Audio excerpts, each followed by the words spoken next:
नया साल 2026 शुरू होते ही दुनिया की राजनीति में एक बार फिर वही दो नाम सबसे ज़्यादा सुनाई देने लगे हैं, जिनका नाम आते ही या तो ज़ोरदार तालियां बजती हैं या फिर बहस छिड़ जाती है। एक तरफ अमेरिका के पूर्व और दोबारा ताकतवर होकर लौटे डोनाल्ड ट्रंप और दूसरी तरफ भारत के प्रधानमंत्री नरेंद्र मोदी। सवाल सिर्फ इतना नहीं है कि ये दोनों नेता क्या सोच रहे हैं, असली सवाल ये है कि इनके रिश्ते का अगला मोड़ क्या होना चाहिए।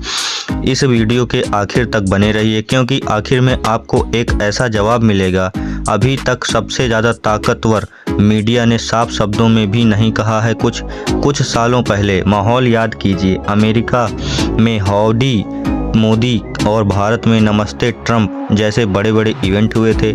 स्टेडियम भरे हुए थे, लाखों लोग टीवी और मोबाइल की स्क्रीन से चिपके हुए थे। ऐसा लग रहा था जैसे भारत और अमेरिका सिर्फ पार्टनर नहीं बल्कि बहुत गहरे दोस्त बन चुके हैं। दोनों नेता एक दूसरे की तारीफ करते थकते नहीं थे।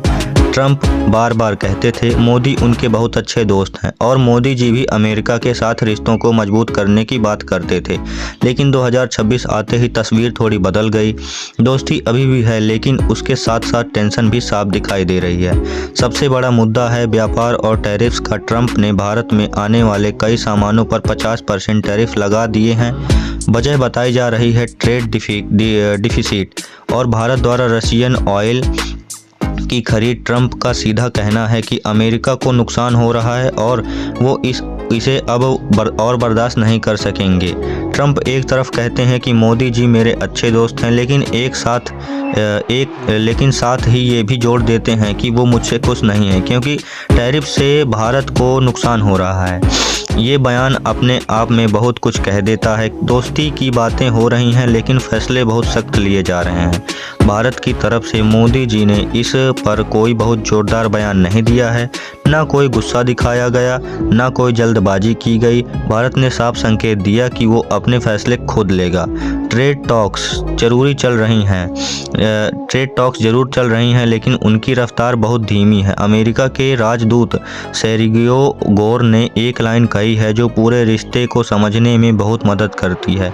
उन्होंने कहा है, real friends disagree but resolve difference.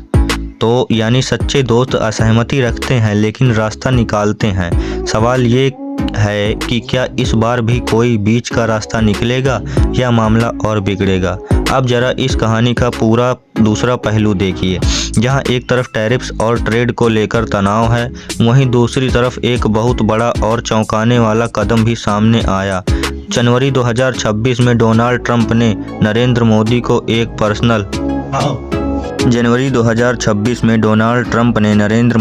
एक पर्सनल लेटर भेजा। ये कोई आम न्योता नहीं था। इस पत्र में मोदी जी को गाजा के लिए बनाए गए बोर्ड ऑफ पीस में शामिल होने का इनवाइट दिया गया। इस बोर्ड का मकसद है गाजा की रिकंस्ट्रक्शन, वहाँ शांति स्थापित करना, गवर्नेंस को बेहतर बनाना।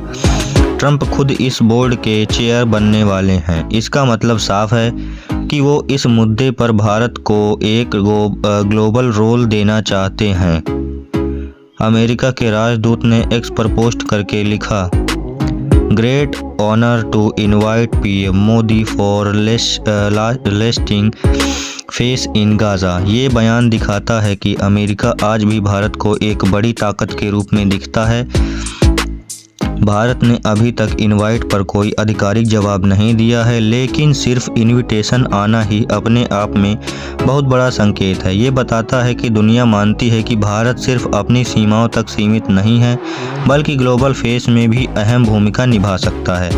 अब सवाल उठता है कि एक टैरिफ्स और ट्रेड टेंशन और दूसरी फेस बोर्ड का इनविटेशन, ये दोनों बातें एक साथ कैसे चल सकती हैं। यही से असली राजनीति शुरू होती है। ट्रंप की पॉलिसी हमेशा से यही रही है कि दोस्ती अपनी जगह और अमेरिका का फ़ायदा अपनी जगह। पीएम मोदी जी की नीति भी कुछ ऐसी ही है, जैसे स्ट्रेटेजिक ऑटोनॉमी कहा जाता है। यानी भारत ना तो पूरी तरह से अमेरिका के साथ जाएगा और ना ही रशिया या चाइना के दबाव में आएगा। रशियन ऑयल का मुद्दा इसी का एक बड़ा उदाहरण है। अमेरिका चाहता है कि भारत रशियन ऑयल की खरीद कम करे या बंद करे, लेकिन भारत का साफ कहना है कि उसे अपनी एनर्जी सिक्योरिटी देखनी है। रास्ता तेल भारत की इकोनॉमी के लिए ज़रूरी है। सस्ता तेल भारत के इकोनॉमी के लिए ज़रूरी है। पीएम मोदी जी इस मुद्दे पर झुकने को तैयार नहीं दिखते हैं। H-1B वीज़ा भी एक बड़ा मुद्दा है। लाखों भारतीय प्रोफेशनल्स अमेरिका में काम करते हैं। ट्रंप के पिछले कार्यकाल में भी वीज़ा रूल सख्त हुए थे और अब फिर से इस पर सवाल उठ रहे हैं। अगर वीज़ास पर और सख्ती हुई तो इसका असर सीधा भारत के युवाओं पर पड़ेगा। और ट्रंप एक दावा और करते हैं, जिन्होंने इंडिया और पाकिस्तान के बीच टेंशन को रोका, लेकिन भारत इस दावे को गंभीरता से नहीं लेता। भारत की ऑफिशियल पोजीशन यही रही है कि ऐसे मामलों में किसी तीसरे देश की मेडिटेशन स्वीकार नहीं की जाती। ये भी दिखाता है कि दोस्ती के बावजूद भारत अपनी रेड लाइन बहुत साफ रखता है। अब जरा दोनों नेताओं की पॉलिटिक्स को देखिए। ट्रंप अक्सर अग्रेसिव दिखते हैं, सीधे बोलते हैं, कभी गुस्से में भी बोलते हैं।